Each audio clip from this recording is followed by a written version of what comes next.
first we got to talk about Admiral Thrawn and this Thrawn book of alliances. Yes. Which I thought was great. Yeah, we the last time we did a book review, it was Thrawn, right? Thrawn. And we had a little tiny thing in there where he's like, I've met General Skywalker before. And I'm like, you met General Skywalker before? It's like, what? When? When?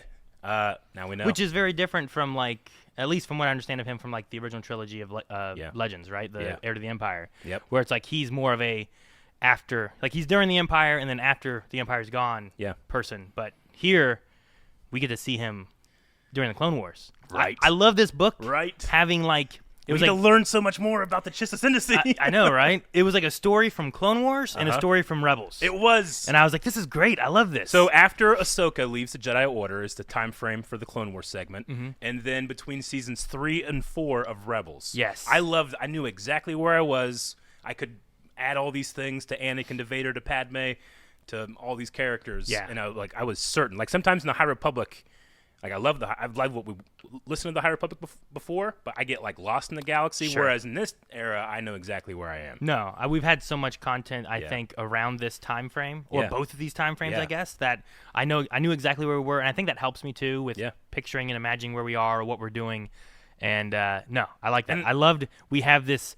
After Rebels Season 3, they're talking about Adalon and Bendu. Yeah. Maybe not saying Bendu, but being like that creature, you know?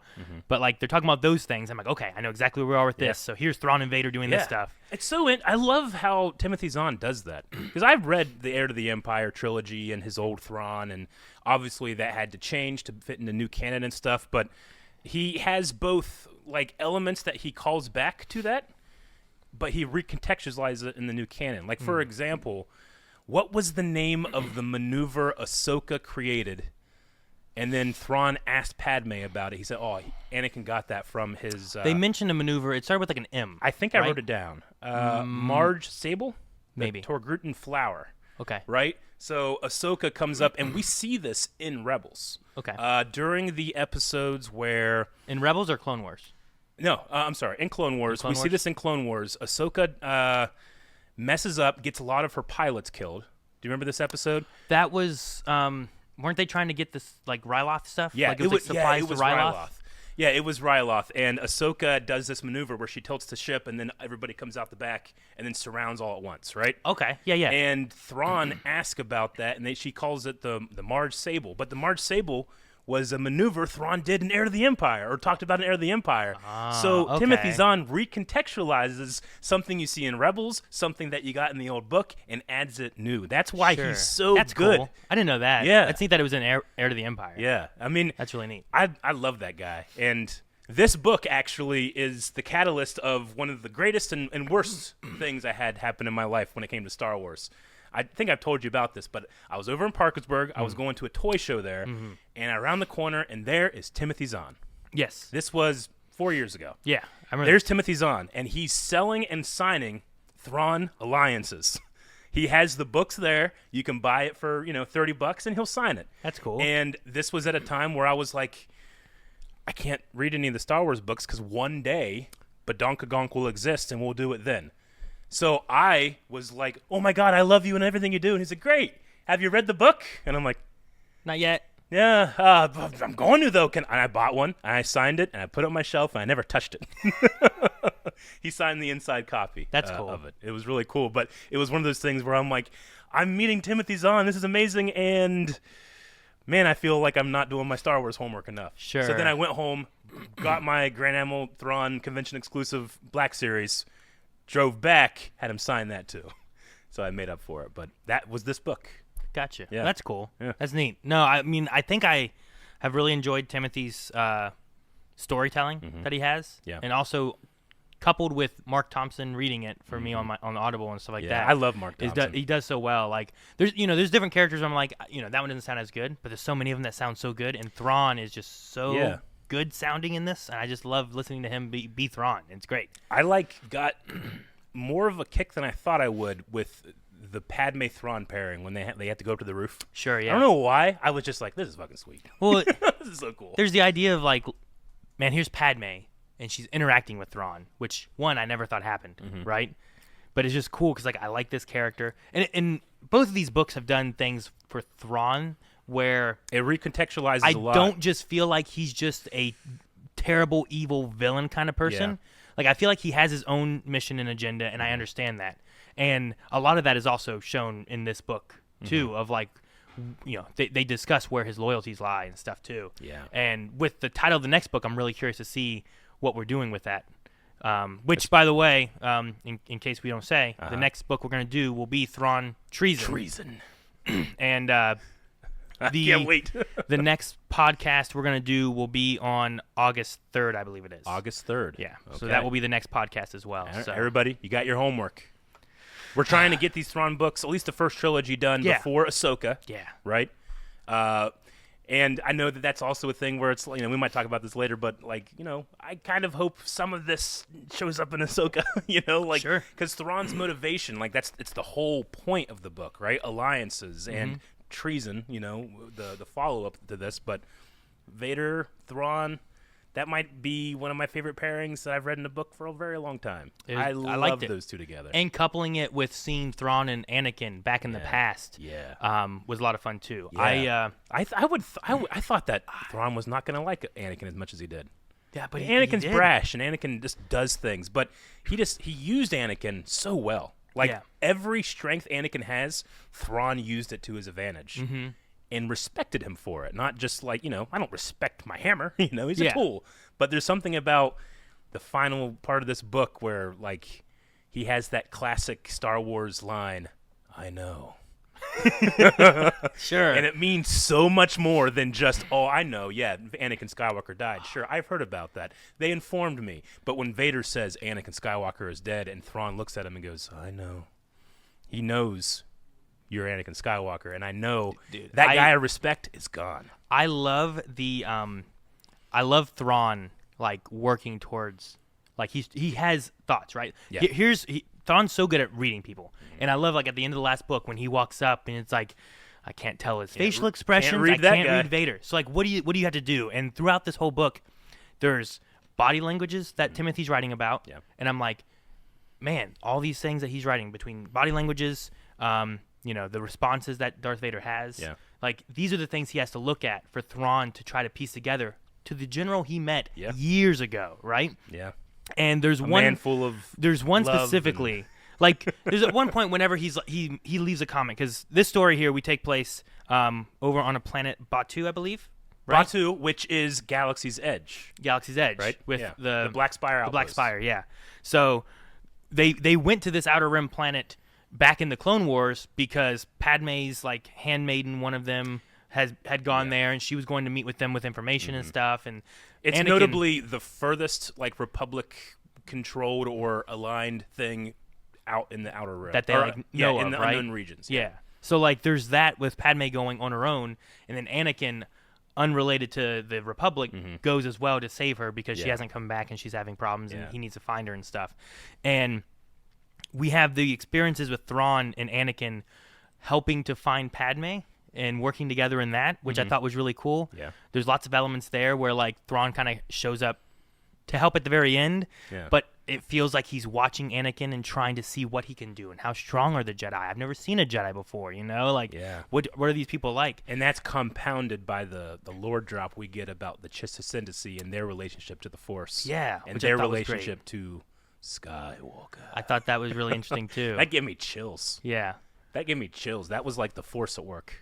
Well, I love the build-up to that, too, because I wasn't ready for that with the Rebel side of things, right? Yeah. So having their build-up of what they did, and I like jumping back and forth between the two, because some had really, really cool moments. One of them was there's an argument over, and I thought this was great, too. There's an argument with the Rebel side, Thrawn and Vader, on where his allegiance lies, and if they need to go after the Grisk, I think is what they were called, right? Yep.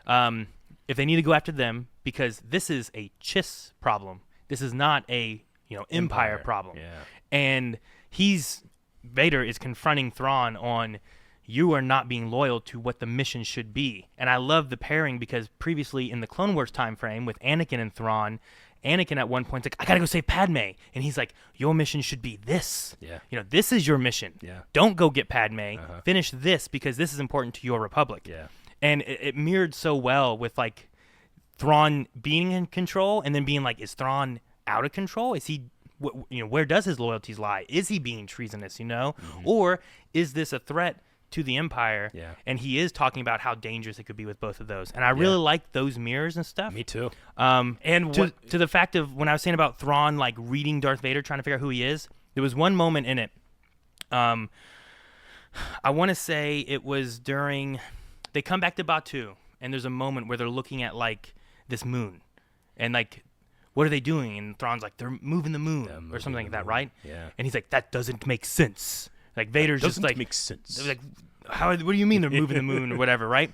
And then I love, after that part, we jump back into Clone Wars at one point. Yeah. And while they're talking about, I think it's the battle droids and what they're made of and stuff, when they're talking about that, Anakin goes, that doesn't make sense. And I was like, that's what Vader said. And it's like these little similarities. Like even Thrawn talks about like cadences, maybe tone is different, but cadences are the same. Or maybe cadences are different, but tone is the same. Yeah. And I'm like, he's literally writing the same character, and he has him say similar things because this is, it's not the same character, but it is the same character, Yeah. And I love like those can be little nods and clues to Thrawn being like, this is Anakin Skywalker. I mean, it's why Timothy Zahn is so good. Like, he understands the point. Like, the Thrawn and Vader relationship in this underlines and underscores the one thing that Anakin and Vader both share, which is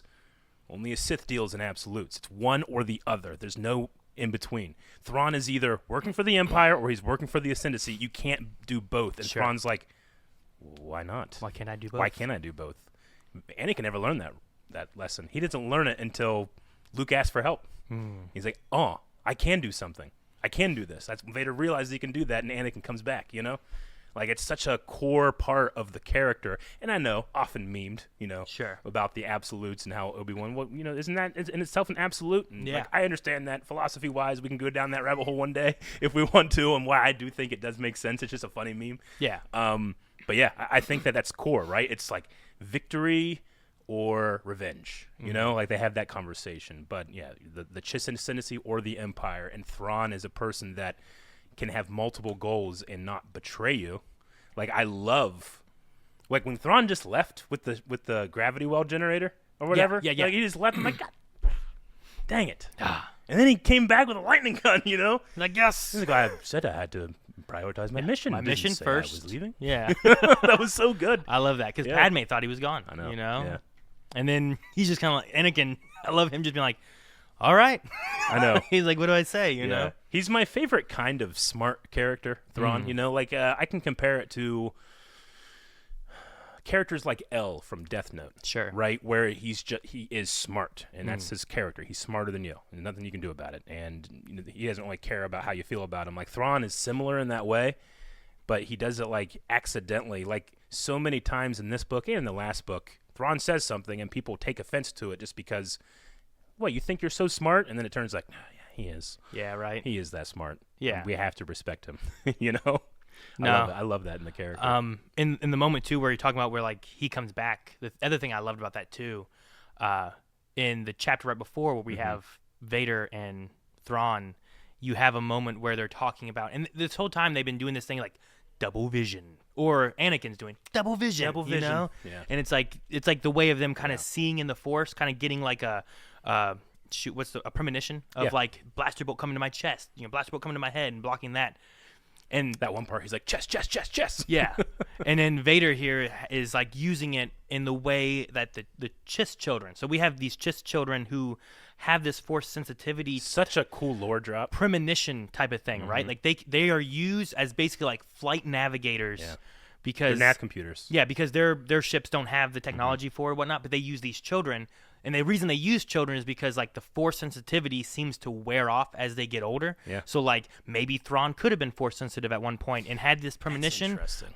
but it's worn off over time. But it also seems like it's more of a female thing. Yeah, primarily. He said that it's rare that males will get it, but it's primarily female and it's children. Maybe Thrawn could have had it at some point, which could have been interesting. There was one part when he's talking about it, and he has this kind of like look like off into the distance, like 1,000-yard stare in a way. I'm like, so he has to either personally know, or it was him. And I'm could it kind be of him? like, could it be a family member? Sure, and I'm kind of conflicted. Like, I love Thrawn in that he's not a Force user. He's just another threat or force in this galaxy that has nothing to do with the mystical side, right? So, like, initially, my thought was, like, I don't want him to be a Skywalker. I want, but with the idea that, like, this is something that faded. So, if Thrawn looks at the Force and is confused or, at least that's how I kind of see it, like Thrawn versus the Bendu, right, in Rebels. And I've always kind of been like, Thrawn takes this in stride. Like, there's a Force god in this not sea planet, not ocean planet now. And he's just like, oh, shoot it, Well, that might recontextualize by he has a small understanding of what it's like to have that type of power, but to lose it might be an interesting thing. So I'm willing to go down those roads. That could be neat, yeah. But my first initial thought was, like, I don't want him to be one of these things. I want him to be Thrawn. Sure. Yeah, and I think having that premonition idea, too, could lead towards his intelligence a little bit, too. Yeah. Like, maybe there's a pseudo element left there, and that's why he's so good at figuring things out, because he's kind of like in the same way looking at the future, figuring out what it could be. I like that. Either a pseudo element or even just a hole where it used to be that he has to work really hard to fill. Sure. You know, like he doesn't have that connection anymore, like at all, but he knows what it used to be like, and he can almost like, I'll come at that at a different angle with just pure logic and tactical ability. Sure. Yeah. Yeah. But anyway, when we're in that, and he's kind of leading Vader to the idea of like, use this, tell us where to go, let's find the Grysk like home base, and stop this from happening. Because there's also like these elements where Vader is internally fighting Anakin Skywalker, right? Like, they keep bringing it up. He calls him the Jedi. He never says him by name unless he's like saying Anakin Skywalker died. But when he's thinking of his own thoughts, he thinks of the Jedi, but not Anakin. Yeah, so there's these thoughts of the Jedi and like the Chiss children who are like being slaves for their travel and stuff too. And I think there's elements of that he's fighting with, being like, I want to help these children, but I need to help the Empire and make that the priority. But one thing I really liked in that, you were talking about Thrawn coming back and saving Anakin with like the lightning gun, the arc gun, right? Yeah. Before we get to that chapter, he's doing that vision thing, and Thrawn's like words to him is like, "When have I ever failed you?" Whenever, and it's like, you're right. For the Empire, what about Adelon? It's like, well, I'm not done with the rebels. I'm still going to take care of that. Yeah. I've never failed the Empire, and that's how you can take it. But in the idea that Thrawn knows Anakin is Vader, then you cut back to being like, well, he just left him with a generator. He just took off. But he's not going to, right? Yeah. And I feel like Thrawn's thinking those things, and then Vader has to think those things too, And I love the way that melds so well. And I was like, when he said that, and then we cut back to that, and I was like, he's coming back. He's not left yet. He will be here soon. And I was like, it's gonna happen. I love that. I thought that was great. No, I really respected that when Thrawn thinks he's right, he'll never say I'm absolutely right. He'll say, I still have to experiment. I still have to get the evidence. But he'll have a thought. And he knows, like, I know you're Anakin Skywalker. Sure, but I'm not going to say it. I need everybody else to kind of get there first. And they never get there, but Thrawn just throws that little bit of, like, I know. Such a good example of that, too, is they're traveling to Batuu, and they get, like, pulled out of hyperspace. Yeah, right? the gravity well. Yeah, and they're like, what happened here? And, like, how can it be cloaked and be a gravity well at the same time? And Thrawn like fails like 7 times, right? Looking for something that isn't there, right? And I feel like that's still the same idea. There's something hidden inside of this cloakedness, right? And like that's kind of the Vader thing. I will keep trying, and eventually I will realize who's inside this suit. And I feel like that's the same kind of idea with that gravity well, because he tried it like I never thought of that. That's so good. He tried it like 7, 8 times or whatever, right? And Vader's like, you get no more chances, right? Yeah. And then he's like, just shoot over there. Yeah. And he's like, I found it. It just took me a minute. No, that's a really good point. That's what he's doing to Vader to find Anakin. And he doesn't know for certain until he sees him fly. But he has words like, last time we were here on Batuu. Yeah. And then Vader's like, I was never here. What? Yeah. No, bro. No, I was never here. Yeah. He like straightens up. They talk about him like standing straight up and talking and saying no. And it's all those are just little elements of him just being like, I'm testing. I agree. There's one part that says Vader frowned. And I just imagine his whole helmet like, I know what they meant, but still. But yeah, no, I love that. And that really blew my mind a little bit, Aaron. Because when he does like in his mind, no, that's him, is when he sees Vader flying and and he recognizes Anakin's style of flight. Yeah, when he's flying the TIE Defender. Yeah. Yeah. No, that was so cool because that's the best thing about Thrawn is he's able to make those connections by studying art, by studying strategy, studying how the psychology of a person works, and to connect Vader to Anakin, he sees it when Vader starts spinning. And it's a good trick. That's a good trick. No, I love that too. I also liked when they were describing it, and it's like someone else would have screamed or whatever it was, but like not Vader, but Vader. It maybe caught him off guard a little bit how fast it was. Yeah. So I like that too. There's one little part in that too that I love when he sits down to do the nav computer thing at the Star Destroyer, and he notices that the chair's already been adjusted for someone of his height, and he gets a little annoyed that like Thrawn knew this was going to happen. I don't think that guy adjusted the chair before he got up because he was too scared. Sure. I really like that part too. That's funny. Yeah. I like that. And Vader just gets a little annoyed, like Thrawn, but he's right. It was so fun having the Vader Thrawn like discussions and that kind of stuff too. This did have maybe my favorite Vader moment in like just Vader ever. Yeah, maybe. Okay. I really enjoyed it. It was picturing. I started laughing. I was like, "This is great. I love it." But there's a point in this book where there's the Grisk. We talked about that. They're like this alien buggy race kind of thing, is how I think they describe them. Like they mentioned bugs at one point. Yeah. But I don't know if that was just the one projectile they had. I kind of got like you saying Vong vibes from a little bit. Really? Like outside the known galaxy. They were legends insects. too. Were legends. Were they Heir of the Empire or were they something else? They were New Jedi Order. New Jedi Order. So it wasn't Thrawn stuff. Okay. I wasn't sure because, like, if it was, I could see Timothy trying to, like, reincorporate some of that if he did. No, the Vong were, like, space orcs that aren't affected by the Force or whatever. I've heard about them where, like, they had, like, more organic stuff, and, like, they had, like, their belt would be like a snake that could, like, turn into, like, a staff that could fight lightsabers and stuff. It was like, pretty cool. Jason Solo learns how to use one. Yeah, cool. that's neat. But no, there's a point when they're fighting, and Thrawn had been like, I'm going to give me the First Legion to accompany me down to the planet. Yeah. And he's like, no, you will stay here. You'll take care of this fight here, and I will go down to the planet. And I was like, sweet, because we'd been meeting, I forget his name, Kieran? What was there was like a lead stormtrooper. The stormtrooper sergeant. Yeah. Yeah. I want to say it started with a K, but I forget, and chat will remind me of that. But he had been dealing with, like, Rook so many times through the story, too, and I loved, like, their relationship kind of, like, occurring between him, like, how this helmet get here, and it's like it would have came from here, but he didn't get on the ship, and like they don't know what he's doing. Rook's just like messing with the stormtroopers on their plane or their Dark Hawk. But they go down there, they get down, and they're Kimmond. Yeah, that sounds right. Thank you so much, Nexus. Thank you. Kimmond. I knew it was a K. I don't know where I got Kieran. Maybe Kieran and Kimmond. I don't know. But anyway, they're down there. He's leading. They're fighting them. There's the electric guns that are being shot off. Yeah. And then they start talking about like the bugs and stuff too. And I love the description that they get from him. It's from his perspective, the stormtroopers. Like, and then we see the dark suit arise and come with the saber, and like they're just describing like this legendary fighter kind of thing, and what a sight it is to see like Lord Vader enter the battlefield, and he accompanies with his saber and starts coming in towards where all the bad guys are, and then they start shooting him with these bugs. And the way these bug things work is like every time they hit him, they're like encasing him in like stone and cement and stuff.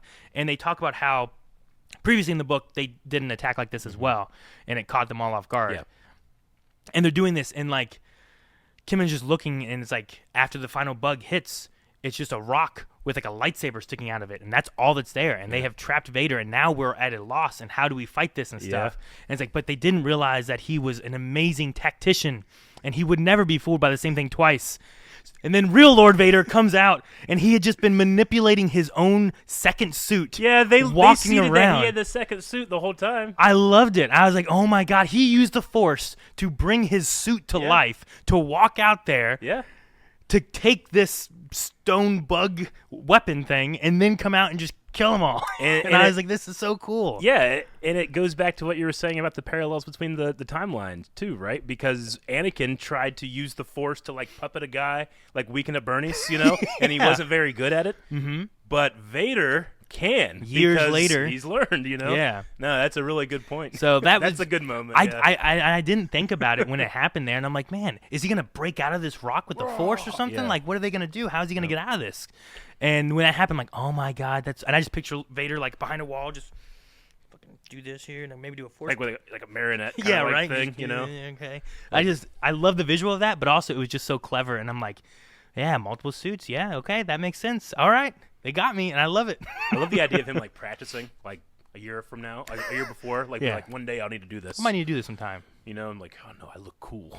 I could turn that way. Yeah, right. I got to make my suit walk like I would walk, so that no one thinks it's not me. It's like he has his own action figure. Yeah, it's like he's Darth Helmet from Spaceballs. It's like, playing with his action figures. But I also love too, like once you know that and you listen or read through that segment, that stormtrooper describing what he's seeing.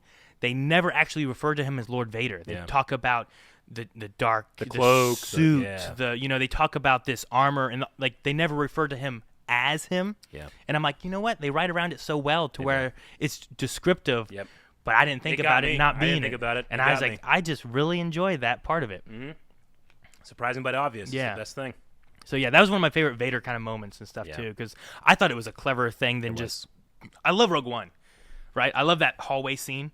It's so cool, but it's not like it's scary Vader, but it's not like something I wouldn't think of Vader doing. Like I could see him just tearing through a bunch of rebels and doing that. We played that's default Vader, yeah. We played Force Unleashed, and you go through on Kashyyyk, and you're so strong, just tearing through things. Just like walking around. I expect that. I don't expect. Oh, I've been playing a suit the whole time, right? And really, Vader's like standing around that corner so that the weapon doesn't hurt him. That's nuts. So I like that a lot. Yeah. I love like Luke Skywalker can project himself to be like a puppet in another world, but Vader's just like, I can do that too. Yeah. I don't need to play side. I did think about that too when I was watching. I was like, man, he kind of Luke Skywalker that. He did kind of Luke Skywalker that. That's kind of cool. 4 years ago. Yeah. When this book came out. Yeah. So I thought that was really neat. Yeah, there was a bunch of little things, like in the Clone Wars segment, there's the part where they're talking about how Anakin needs to wear armor. Yeah. And how, like, man, I just, Thrawn's right. Like, my robes are kind of made for, moving around and being agile. Like, I could never see myself in armor all the time. Yeah. And I'm like, because he's wearing that clone trooper armor stuff. Yeah. No, it is funny to have those kind of moments, too, where it's like, the foreshadowing and the... And hey, and this is going to be real nerdy, but I was super hyped when they talked about cortosis. Were you? Yeah. When I heard, I'm like, ooh, cortosis. And I'm like, weave. When have I ever had anything with cortosis? And I'm like, I can't think of a time. Like, I'm familiar with it from Legends, but in the current canon, I don't know of any cortosis times. Like, this is cool. They're bringing cortosis into this. I know because I can't remember. It was probably during my Star Wars studying time last year, but I know a book in which it does appear. It's not this book. Gotcha. So I know it's been in the new canon. Cool. Okay. But I don't think it hasn't been any shows or anything yet. Like, we've had Beskar. And Beskar, that's cool. Yeah. But cortosis is different, where, like, Beskar can, like, resist a lightsaber. Cortosis, like, will turn it off. It dissipates energy. Yeah. Yeah. It, like, feedbacks the lightsaber into itself, and it shorts for a second. Mm-hmm. Yeah. No, I mean, cortosis, like, if you played Knights of the Republic, like, you had cortosis vibroblades with cortosis weave in your armor. In Jedi Outcasts, one of my favorite Star Wars games that we talked about in this channel when we ranked all of the video games. Like, there's the Shadow Troopers in that, and they wear cortosis armor. It's a thing that has saturated Star Wars for a long time, and I was really happy. I had no idea once they said the word, I was like, oh, yeah. It made so much more sense. Like, that's what they're doing with this. Yeah. Okay. I do love, because earlier, way early in the book, like, Palpatine's like, I need to send Thrawn and Vader to go do this. Yeah. Back to the planet where they foiled my plans before. Yeah. Like, he mentioned something along those lines. I'm like, foiled his plans before? What was he doing before, know? And I'm like, man, they were doing cortosis battle droids, which would have been a pain. But then they were also making cortosis clone trooper armor. Yeah. And I'm like, that would have been like what Jedi would have stood a chance then? Like, there's been a few Jedi that have escaped or survived, and we've had whether it's Kanan Jarrus, who got away. Let's say there's 100. Or sure, yeah, right. But how many more would have been lost because of having cortosis woven armor. Mm-hmm. And I was like, that's crazy. It's crazy. Yoda probably wouldn't have been able to do what he did. No. Yeah. No, not at all. No, that was really cool. It was cool to get like little Count Dooku, things in there. The Sereno Duke. Yeah. He was just like a classic Clone Wars bad guy. Like I don't know about you, but when I was listening to this, I didn't see live action anything. Okay. I saw whenever it animated was this stuff, it was the Clone Wars. This stuff it was Rebels and Clone Wars, yeah. Like I saw it. When it was Clone Wars and like Padme's talking to the Duke guy there or whatever, and like she's trying to like not let R2 get found because they're gonna try to sabotage the whole place, which Anakin messes up all that. I think he had I think Thrawn had the right idea. Yeah. But Anakin didn't go with it, Nope. So Anakin makes a big mistake in this book. Yeah, I know. It really messed up Batu, but no, he does. But no, I love whenever that's going on, and she's like, "Oh no, he's gonna turn," so she just shoots him. And he's like, "You shot me! You shot me!" No, that was funny. I thought it was really funny when the B2 Cortosis B2s, when they like get destroyed, they T-pose. Yeah, that was really funny too. But no, yeah, I just immediately put myself into this is what Clone Wars looks like. This is what Rebels look like. Whenever Scarus showed up, the Imperial pilot, like that's the same Imperial pilot that we've seen in Rebels. The mustache, the ace, okay. That guy. Like, oh, he's there too. That's cool. He just keeps bringing in these characters from what I already love. Yeah. Which I wasn't sure if that's what we would get. I wasn't expecting it to be tied in with Rebels. I also didn't know when this released comparison. Yeah. Because I knew that Rebels had happened, and then they made a new trilogy of books, but I wasn't sure what the involvement between the two would be and how connected they'd be or anything. Sure. Which also I'm curious on the next book too of like trickle down is usually what like well I have one more season of Rebels and I know where Thrawn is in that. Yeah. So I'm like, where will this book exactly fit in? So I'm curious to see that part of it too. Me too. Like, I know kind of where he should be, and I'm quite certain it takes place before he gets taken away by Purgils. And then Ezra, they go to the unknown regions, right? Yeah. So you don't know what happens. One, I'm excited to see what they do with Ahsoka and Thrawn and all that kind of stuff, especially with a lot of this and with the Chiss and seeing more Chiss here and knowing what I mean. The whole Chiss ascendancy could be a threat to the galaxy at some point, potentially. Like you could go that way where they're a danger to the galaxy, or it could be like they could become allies or something too. But it really depends. We've only gotten little tiny seeds of like. Well, apparently there's like maybe like a civil war going to be starting with the in the Chiss. Like some of them are actually for stuff that Thrawn's not for. So like maybe that's where we're going to be going into it. I mean, we still have Eli Vanto. Did you miss? I missed him in this book. I felt like I'm like, man, I wish I had more Eli in this. The last book put an Eli Vanto sized hole in my heart that this book did not fill. Yeah. Don't get me wrong. I'd really like Thrawn's second command on Chimera. Pharaoh. Yeah. I really like her, but I was missing me some Eli. Yeah, I thought she was fine. I enjoyed the little bit of Rook that we got in there. I also kind of liked having that First Legion, like Stormtrooper leader guy. Just having those characters in there. I'm like, well, this is cool, and I like seeing these little elements. I also thought it was interesting that Vader has the First Legion, whereas Anakin had the 5-0 first. Yeah, no, I was looking cool. up some stuff about the book, and like there was two things that I knew Zahn wanted to do, and he wasn't allowed. He wanted to have it be Ahsoka, not Padme, and they couldn't do that. And then he wanted it to be the 501st, and they couldn't do that, so he made the First Legion. Gotcha. Okay. Because the 501st is still supposed to be technically Vader's fist. At least I've heard it that way before. But I mean, I guess the idea is like, at what point does it change, right? Where he probably has the 501st for a while, and then you get rid of the clone troopers, and you have stormtroopers instead, and maybe then you change it because you got to get rid of the old clone ways and stuff too. Also, maybe they had ideas of what they wanted to do with Bad Batch and that kind of stuff, so they were like, you know what, no 501st, you got to do something else. I don't know. So, but no, I liked having Rook. There's not as much backstory. He's kind of just there. He's the Noguri. He's like it's kind of left over from the old Thrawn. It's kind of like what he is in Rebels. Yeah. He just he shows up, kicks butt, goes invisible. Right. They did talk about the. I think they implied the thingy is from like Chiss technology, his invisibility thing. Because not only does he have that, but maybe that ship that escaped at the end was cloaked the whole time. So they have some type of like hardcore cloaking technology. Yeah. Though interestingly enough, they don't have some of the stuff that we take for granted in our part of the galaxy, Which is interesting. And that's how they talked about the Grist, how they would like take whatever a certain species has and make it their own. Yeah. Which is, you see that in Star Wars a lot. Like Moff Gideon kind of became that a little bit, right? In The Mandalorian. Yeah, like he just takes whatever is best and uses that. Yeah. I'm going to take the Force. I'm going to take Beskar. Beskar, become a new kind of better version of everything. So it's like that, but a whole other species is out there in the unknown lands. It's like a group of scavengers that are like just living and taking what they can. Again, it's why Timothy Zahn is so good, but just throwing in the detail that Thrawn notices that the Griss will always attack the thing that is the most immediate threat. Right? Oh, yeah. When they had the TIE fighters and they deployed all of them. Yeah, I thought that was he had an idea, and then it ended up working, and then he uses that to prove to Vader that, like, hey, I said my Chiss name, so the Griss are going to hear that. I didn't say the Empire. I said Mithrandu, So I introduced myself with my Chiss name, so they think the immediate threat is they're going to go after the Ascendancy, not the Empire. And I have now bought his time to deal with this threat. And I'm like, you can do both, Vader. Yeah. Can we do both? Yeah, can we do both? Why not both? Part of that leads me to think about, like, when you have Thrawn treason coming up, too. I'm curious to see, like, will he be treasonous towards the Empire? Yeah. Or treasonous towards the Chiss? And, I mean, we know where he ends up.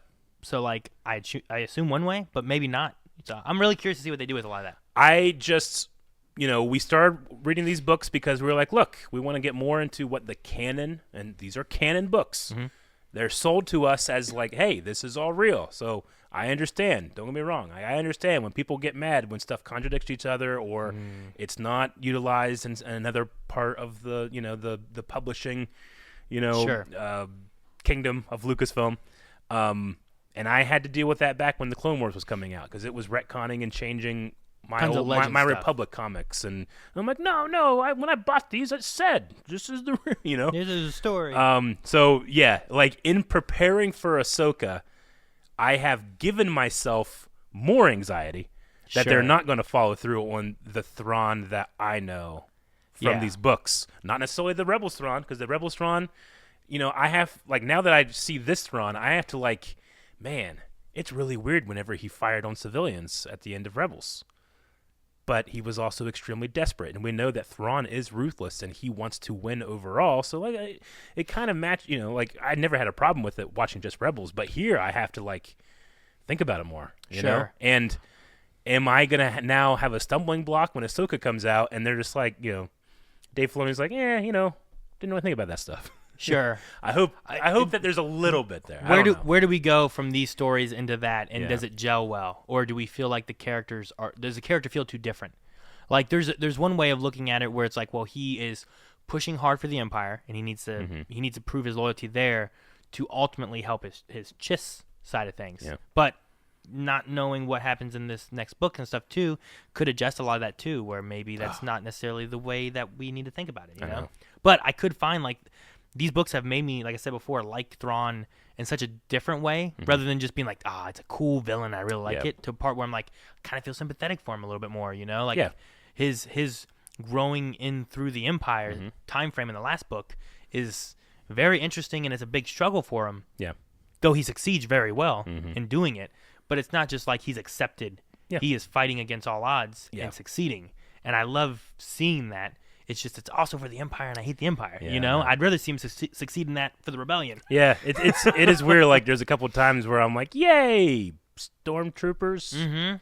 "Yay, Rook!" Yeah. And then maybe come Ahsoka, and after we see everything that season has to offer, will I be like, "Yay, Thrawn"? Yeah, I don't know. And now, does it? I say that being it gives me a little bit of pause or anxiety, oh man, don't make me love this version and then don't give me that version. But the older I get, the easier that is for me to reconcile. We talk about this on the podcast all the time, but Star Wars is a living mythology. You pull this thread, this one goes, and sometimes the threads it's connected to move a little bit too.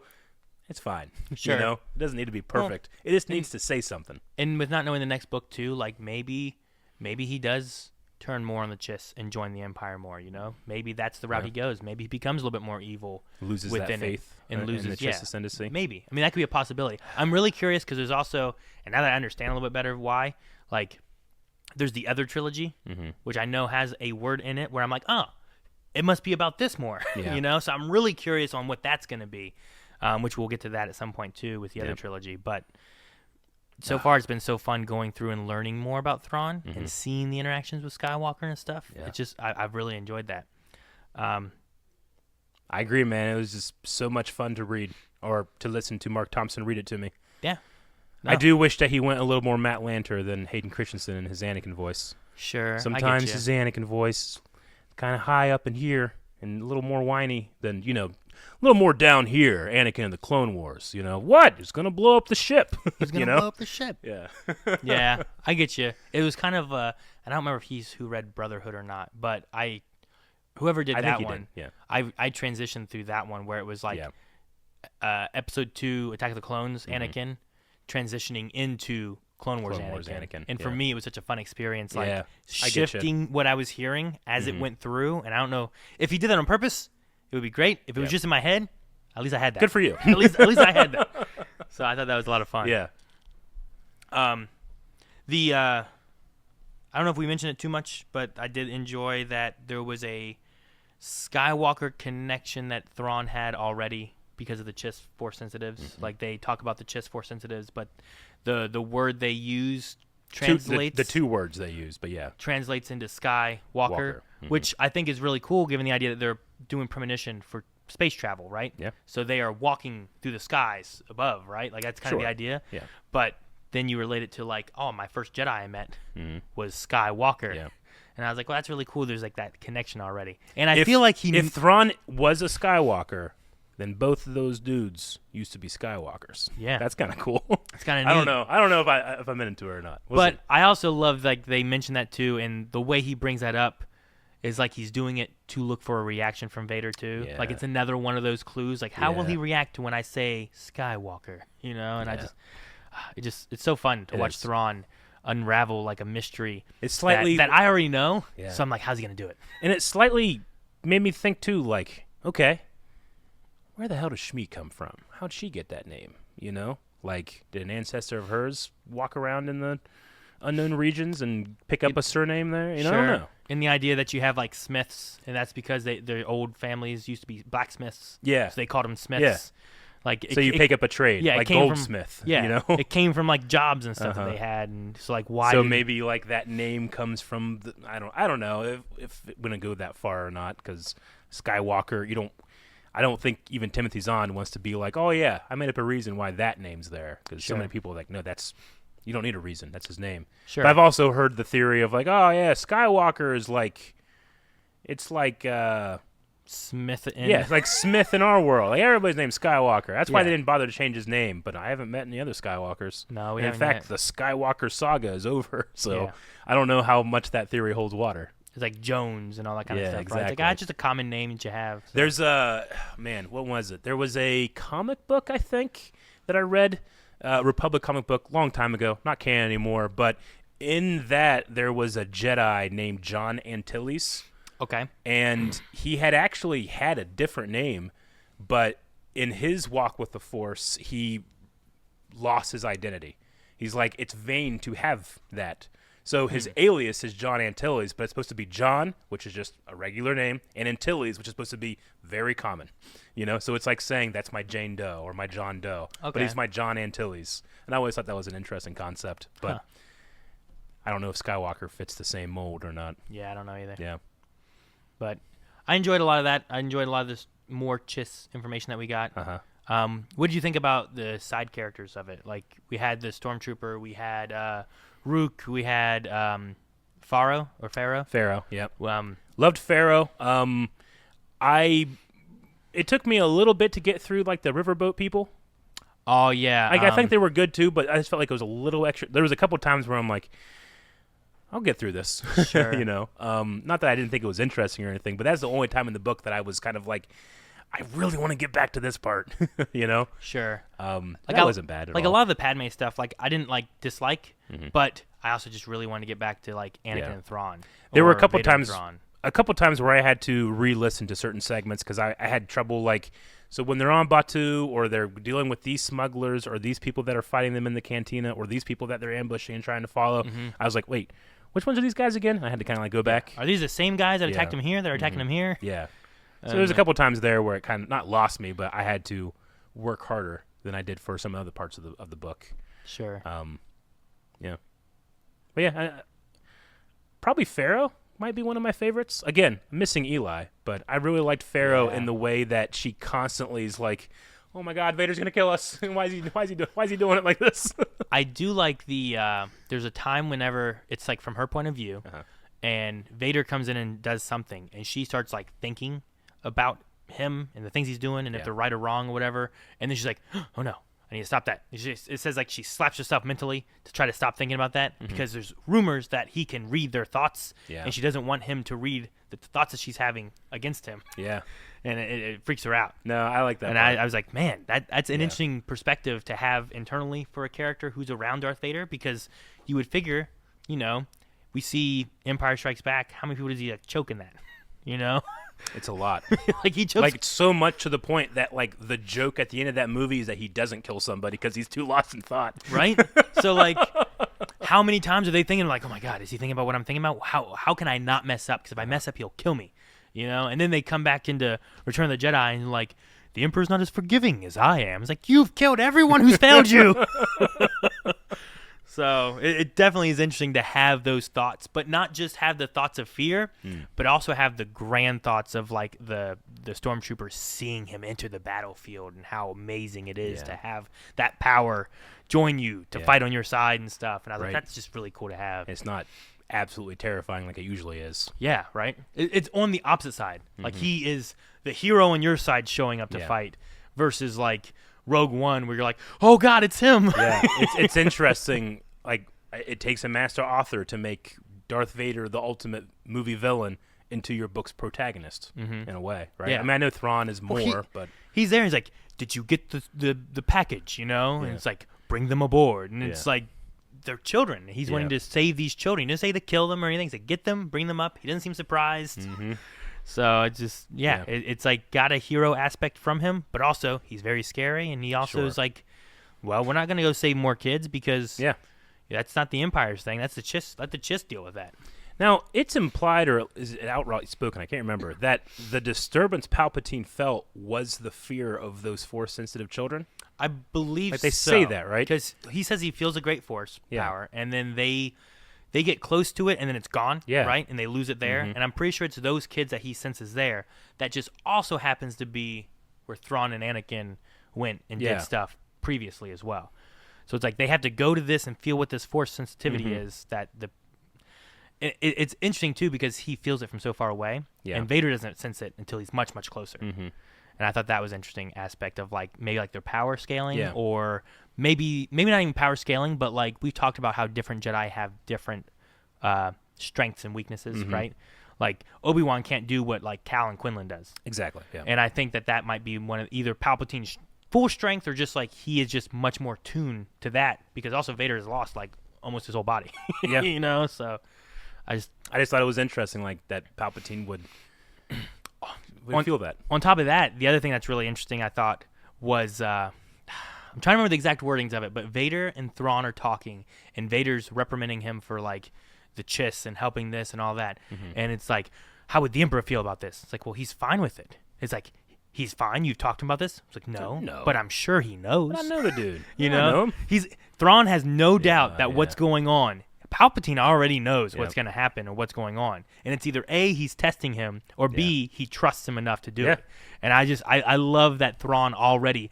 And, I mean, I guess it's been a little bit more time because time has passed in this book time passed a lot in the last book. It did. There was a lot of time there. But Thrawn just, like, understands the Emperor enough to be like, I have no doubt he knows what's going on. Yeah. And if he had a problem with it, I'd be already dead. And, No, I agree. And I also love that, like, it doesn't, you can't blame Thrawn for not knowing this, but like he has no idea that Palpatine used the Clone Wars, like he was on both sides, but Vader does. And I like that. That's one of the things that Thrawn didn't see. He's like, oh, interesting that this was Dooku's plan. I wonder what he really. But Vader's like, I know. I'm not telling. Smarty pants. He gets one moment in the whole book where he's like, I know, you don't. I know something you don't. But he doesn't come out and say it. Well, even Thrawn back during the Clone Wars had it was a discussion about the clone troopers, right? Like that's not what you're referring to, right? You're referring like the there's a part in the book after they figure out the Cortosis and the clones, and they're like, they were gonna come in and infiltrate the Coruscant as troopers and maybe attack Palpatine or do something like that. And then Thrawn's like, I would think about that again because it seems really odd. Like a small force like that, or over time you might get caught. Like something doesn't quite add up in this idea. And I don't know. Do you think that was Thrawn's idea to make them waste resources that would fail better? Or was Anakin's idea of like, we should probably destroy all of this? Was that one better? Like, what do you think the outcome would have been? Because the droid idea is pretty good, right? They shoot a whole bunch, it like short circuits them, and then they would have blown up. And it would pass all of the testing, but not until an actual battlefield thing would it fail, But having that mine and stuff there, I don't know that would have affected the clone trooper armor. Sure. So I like the idea of wasting resources, but also what Anakin did destroyed a whole lot, but now they can't make the Cortosis clone trooper armor, which may have killed even more Jedi. True. Yeah. I want to say that, at least when I was reading, I was like, no, man, you got to get rid of this stuff. But I was finding myself being like, well, it's Thrawn said it, though. So he's probably right. He knows more than I do. Sure. So I don't know. But him, like, blowing that up and being like, no way, it wouldn't have done that. And it like, absorbs it and sends it the other direction. Into the Earth's core. Sends, like, lava everywhere and stuff. Like, that's a big oops. Yeah. Like that poor guy's like, oh, so you destroyed, our precious farmland for years and years to come. Just drop me off a Batuu. Everybody's gonna hate me. Yeah, right. Like, thank goodness I evacuated the area. I hear there's an opening for a bartender. Batuu. So but yeah, I was just curious on that too because I was like, oh man, he should have listened to Thrawn, and I was like, well, maybe not. Yeah. Because like if they would have had Cortosis, like they would have been mining it. And I don't think they would have sabotaged maybe as much of the armor or something, It sounded more like the battle droids would be sabotaged. Yeah. And, something like on Coruscant, like how often does a clone trooper get shot? Like they never would have known that it was different armor until it went down, right? Yeah, far later. So it looks exactly the same. But yeah, I don't know. It was it's definitely an interesting story. I definitely enjoyed it. And I think like this coupled with the last book, just having that Thrawn legacy being built up, has been a lot of fun. I'm so looking forward to going into the third one and kind of like finishing this first trilogy before we get into Ahsoka.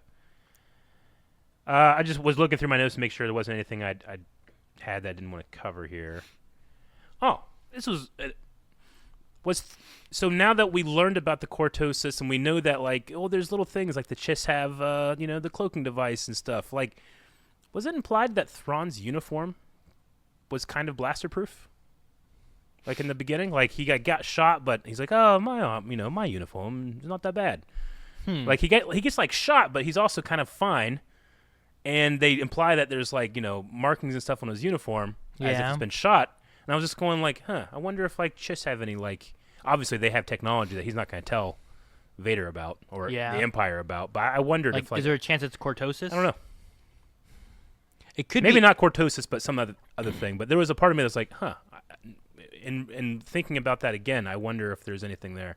I also thought like they would mention Thrawn's pilot but never say anything. And there's one part, and I can't remember what exactly was said, but I was like thinking about that again and being like, I wonder if Thrawn's pilot is like really young, and that's why he's not bringing them down into like more of the danger parts. Like, sure. What if it's a Skywalker? Well, because they had a thing where it's like the kids travel, the kids pilot, the kids do that kind of thing. And like, well, does that mean that Thrawn's pilot is a young kid, which is why he never like ordered them to get like into the fray? Sure. I mean, if he had a connection with them, it could relate more too of like why he wants to save all these children and everything too. Maybe I don't know. I don't know how the Chiss feel about them, right? Sure. I don't know if they look at them as like tools or if they look at them as like people as well. Because like the ones we saw were being held by the Grisk, and they are definitely treating them more like slave tools, right? So do the Chiss treat them differently, or do you have an aspect of like?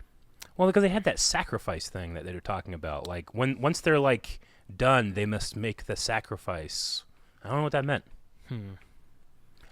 And someone in chat does say, and it's not implied, they specifically state that his uniform is blaster resistant. So maybe there's like more than we're not seeing. I don't know, but I wonder if all Chiss uniforms are blaster resistant, or if like it could be interesting if his was specifically because he also took some Cortosis from that event on Batuu. Sure. But, I don't know. I think it would be interesting if he has like a personal connection to maybe like the Chiss, whether it's him or it's like a sister or something like that, to where that force sensitivity aspect that he's kind of talking about, like maybe when he's looking off in the distance, it's either because he used to have it or because like he had a sister that used to have it or something like that. And then if you have like, or he just doesn't agree with what they do with those kids. Well, yeah, like if you have a family member that did that, and there is like a sacrifice element or something, there's something that dwells there, and he feels terrible for these kids, these Chiss, which then also could kind of feed with the idea of like how Chiss operate versus how others Chiss believe they should operate, and leading into Civil War ideas too. And I don't know. I also want to just shout out to the people that are in the chat that are listening to us talk about a book that came out that they read 4 years ago, and they probably have a lot of these answers, and they're not spoiling it. So thank you guys so much. Sure. Yeah. There's just a lot of like, oh, the next book's good. No, that could be. I'm really excited for the next book. I did see someone say like the next one is their favorite of the trilogy, which is good because I've enjoyed both of these a lot. Yeah. So if the next one is like, if it's like even the best of the trilogy, which I mean, typically the third of trilogies is my favorite. Return of the Jedi is usually my favorite. Revenge of the Sith is my favorite. I like Last Crusade best out of the Indiana Jones movies. Gotcha. So okay. Return of the King? Earlier today you said it was the worst one. I don't know. No, you were just joking with me. Yeah, I was. It was because you were talking about like, oh, I won 11 at Academy Awards, Aaron. No, that was more of just. I think I like Return of the King better than Fellowship, maybe. I don't know. I'm trying to think of the order for those, but that's a different podcast, different topic. It's a different podcast, and it's a different format because it's all adapting one book, not 3 separate books. So it's hard to, Yeah. But Two Towers is pretty good. No, yeah. I don't know. It's hard to pick which one's my least favorite. So let's just start a Tolkien podcast. Talk all about it. Talk all about it.